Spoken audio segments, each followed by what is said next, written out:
my name's Emma and I'm from Coventry University. I'm here today to interview Frank. Hi Frank. Hi Emma. I'm here today to talk to you about benefits and failures in career terms, but first, do you want to tell me a little bit about yourself? Okay, my name is Frank. I'm 25 years old. Been working since the age of 16, 17. And I've recently had a career change due to, I would say, an unsuccessful career in retail. Now, I started working for River Island age 16. That continued on and off part-time. I ended up getting my second job in Debenhams, and then from then I moved on to Next, and that's when I thought I could take that retail as a serious career for myself anyway. Did you enjoy retail a lot then? At the time, I mean, when you're learning new things, it's always going to be interesting, especially if you're eager to learn. What was it you liked about the retail? I think the most favourite thing about retail would have been the interaction with the people, different people that come into the store. You're selling the same products to a wide variety of people, and obviously they have different interests and different backgrounds. So yeah, just being able to interact with them, I'd say that's one of the good parts. But as I was saying, so from Next, I ended up moving into luxury retail because I felt as if that was the next step into my career. And from there I went to work for Gucci, and that was part-time while I was at university, and I think that's when I realised that I really want to take quite a big jump in terms of customer market and... Oh, of course. To be honest, as you're saying, what you're saying is quite correct. The clientele that I was dealing with in Next compared to the people that I was dealing with in Gucci, I can imagine. There's definitely a big difference. Different demand, different products, different expenditures. I can imagine you saw quite a large gross expenditure compared to what people were buying in River Island. Of course. Even our targets, even the way that we approach our customers, everything is different. It's difficult for people. It took on quite a challenge in terms of who you were dealing with, and complete change of customer service, a lot more professional. Yeah, I mean, acquiring the job from high street retail to luxury retail was quite a big jump. I didn't go into it directly. I was sourced by a recruitment agency that basically approached me and saw that I was ready to go to university, but I needed should I say work experience for me to be able to benefit from the course that I was studying.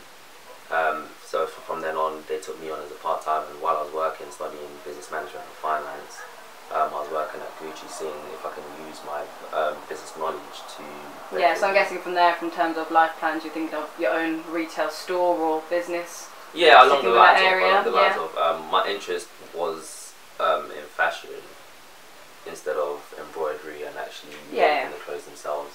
But from studying business, I wanted to use it for me to be able to run my own store. So my interest, instead of producing the clothes, is to actually market and sell and make money from it.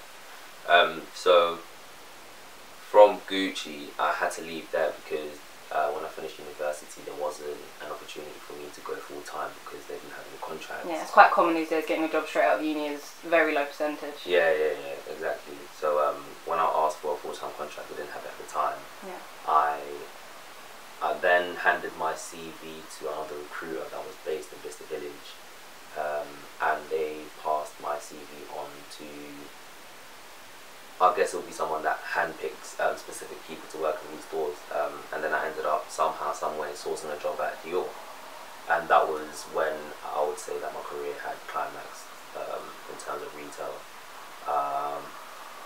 What position were you doing at Dior? At Dior, I started as a sales associate, and then I moved on to a specialist after 2.5 years of training. You go through stages, and with the training, I ended up becoming a suit specialist, and predominantly my job was to sell suits that were... So moving quite high up relatively quickly in the years? Yeah, it took about 1.5 years, 2 years at the most, because I started at the bottom with everybody else, and then as the time went by, people fell off, life changed, and obviously I stuck to the job that I wanted to do, and yeah, with Dior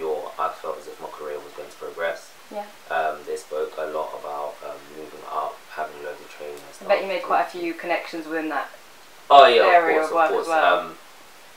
With Dior, it's quite a big network, and they go by seasons and stylists, and obviously your brand becomes well known due to the stylist that you have that's designing the clothes. So in terms of training and everything that we did and the people that were involved, it was quite an important thing for us to get integrated in training with the people, basically. Yeah. So the reason why I felt my career hit an anti-climax, should I say, was when I had realised that my 2-year dedication to the job didn't amount to the position that I had previously studied for. That's where it began to feel like a failure. Yeah. It wasn't what you had hoped. Yeah. So predominantly in university, the reason why I realised that retail wasn't necessarily the way that I wanted to go was when I was getting higher grade marks in my finance modules than, let's say, business strategy. So a different area of business became more appealing, and exactly. your mind got my abstracted. strength was in finance, and once I realised this, I started having a look for jobs for business accounts, business analysts, just jobs where I'd be able to use my more administrative skills to be able to you live, learn a lesson, and considered. And apply my course, of course, to my career. So I ended up, again, going back to the agency that recruited me for Dior, and I gave them my CV with my references. Was there no areas in Dior that you could have, or would you have had to go through a different sort of area of recruitment within the company? For us, for myself to be able to apply for a administrative role within Dior, it would have to be in the head office, and with the head office it has 27 staff, and they all have very, very big tasks for them to do. So I would need to be qualified higher than the position of just being can't just move around I would need to be a specialist. I would need to have a master's degree and have experience before entering there, because we have to remember that in luxury retail you have to compete with people overseas. It's not necessarily people that are such a big brand name. It's not just your Vista Village. Yeah, for you to enter management for Dior, this is what I realised. For you to enter management for Dior, you need to go into an academy, and once you pass the academy, how long is their academy training? I think it's a year and a half. So quite a lengthy period of your time out. It is quite lengthy, but it does equip you with the knowledge for you to be able to give to all the customers. You need to know every area and every aspect of the job. For doing that, you'd be top of your game. Exactly. So what they will do is get everybody ready and then put them in a waiting list. So for the many stores that are open, they send them off to different countries. So it'd be bottom line, really, waiting. Yeah, really and truly. So starting from the bottom, obviously still a career, but there's definitely progression within the company. It just goes in different directions. Really, just depends on how you go. So really, with Dior and going into finance, I would need to be a master of either mathematics or some sort of So leaving Dior, was it? That was a chapter closed for you. So basically, but you would consider that now a fail. You would consider, in a sense, that was a little, maybe, would you consider it a knockback or push you further? I would say realising that Dior wasn't necessarily the place where I could thrive and use my degree in effect. That was when I realised that wasn't the time for me. Strengths are better used elsewhere. Yeah, exactly. So I think the fact that I wasn't fulfilled in that industry, in that market, and in the job that I was in, that is what I would say that I consider as a failure. But moving on from it's quite a positive failure in a sense, how you can look at it and see it's taking you here rather than falling back. And I think as a person, obviously, having dedicated so much time to one cause, when you realise that it's not necessarily where you want to go, absolutely. You start to analyse yourself, and you realise what your strengths and weaknesses are. Once you realise what those strengths are, that's when you apply them to what you really want to do. Of course. So that's when I ended up obviously contacting the recruitment company, and they forwarded my CV to a financial company that deals with many of the payday loans that we know now. And I ended up getting a job as an accountant. And that's where you are now? Yeah, and that's where How is that? Is it enjoyable? I've literally just started probably 5 weeks ago. I've just finished my training, and I'm going to get my office next week. So I'm going live on the job. Yeah, sounds like it's going to be a good opportunity for you to able to thrive like you wanted to before. From the training,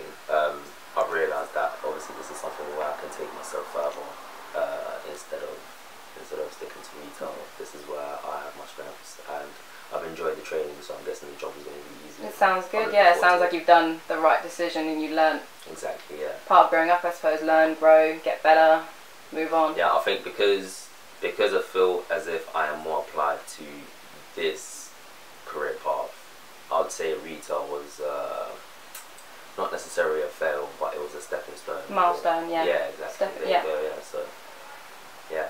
That's lovely. Well, thank you, Frank. It was glad to talk with you. I hope your new job pursues well. Yeah. Thank you very much.